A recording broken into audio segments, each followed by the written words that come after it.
মসজিদ থেকে বের হওয়ার সুন্নাত কয়টি? 5টি। কি কি বলেন তো আপনারা?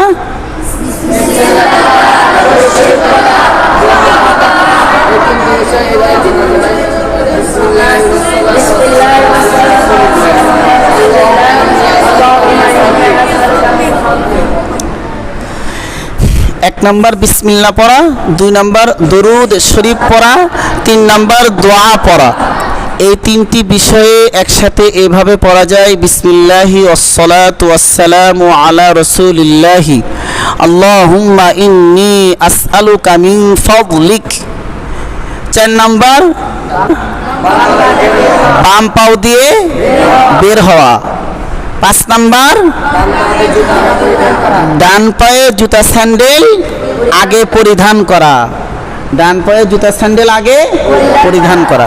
আল্লাহ পাক আমাদের সকলকে রাসূলের এই সুন্নাত মেনে সুন্নাত অনুযায়ী চলে আল্লাহকে সন্তুষ্টি করার তৌফিক দান করুন।